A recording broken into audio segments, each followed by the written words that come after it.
안녕하세요. 여러분의 성장과 배움을 도와드리는 세이카쿠샤 코리아 세코입니다. 이번 강의도 지난 강의에 이어서 IT 기초용어에 대해서 공부해 보도록 하겠습니다. 처음 만나볼 단어는 프로토콜인데요.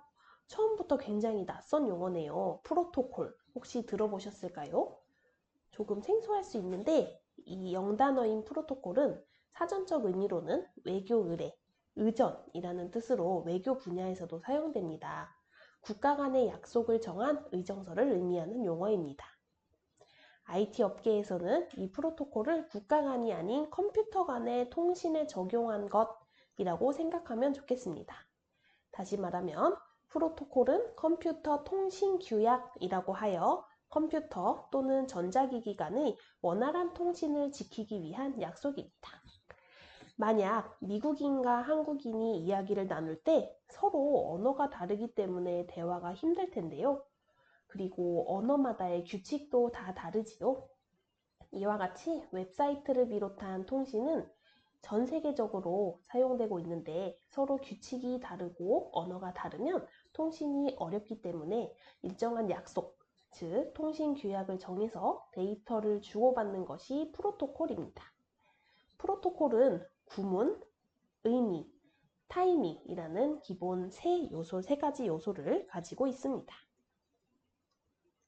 먼저 3요소 중 구문입니다.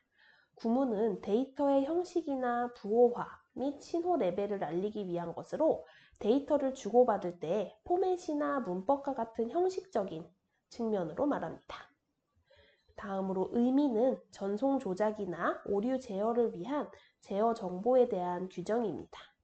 데이터에 대한 오류가 생겼을 때 어떻게 처리할 것인가에 대한 정보를 포함하는 것이죠. 마지막으로 타이밍은 통신이 이루어질 때 데이터를 주고받을 때의 속도 조절과 데이터를 여러 개 받을 때 우선순위를 위한 기법을 포함합니다. 다음으로는 프로토콜의 종류입니다. 프로토콜의 종류는 굉장히 다양한데요. 응용, 표현, 세션, 전송, 네트워크, 데이터 링크, 물리 등 총 7가지나 있네요. 그 중에 다음으로 여러 가지 계층으로 나뉘어져 있는데 간단히 표와 같이 7계층으로 나뉘지만 다음 예를 살펴볼까요? 간단히 말하면 7계층으로 나뉘는데 예를 들어 안녕이라는 데이터를 미국에 잭에게 보낸다고 합니다. 그때 표에 있는 각 계층을 순차적으로 지나오면서 잭에게 가게 되는데 응용 계층부터 물리 계층의 순이 됩니다. 프로토콜의 기능을 말씀드린 것처럼 데이터가 도착해야 할 목적이나 정보, 규칙 등이 담겨 있어 각 계층마다 단계적으로 처리되어 보내지는 것입니다. 조금 이해가 되셨을까요?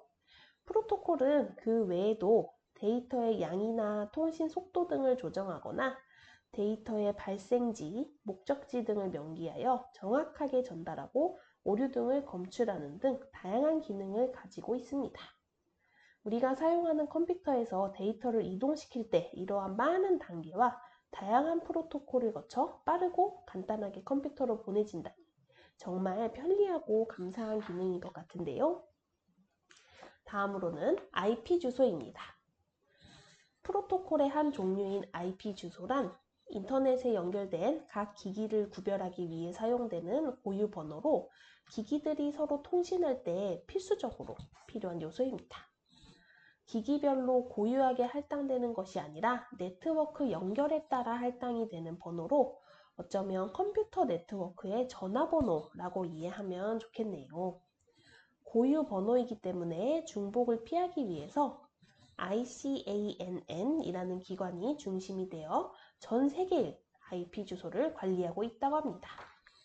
IP 주소의 형태를 알 수 있는 대표적인 예가 공유기, 와이파이 기기를 알 수 있습니다. 다음으로는 도메인입니다.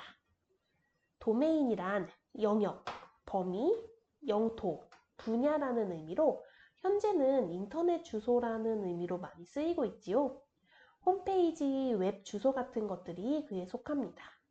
인터넷 주소란 IP 주소, 즉 숫자로 되어 있지만 우리가 숫자로 다 기억하기 힘들기 때문에 굉장히 불편합니다.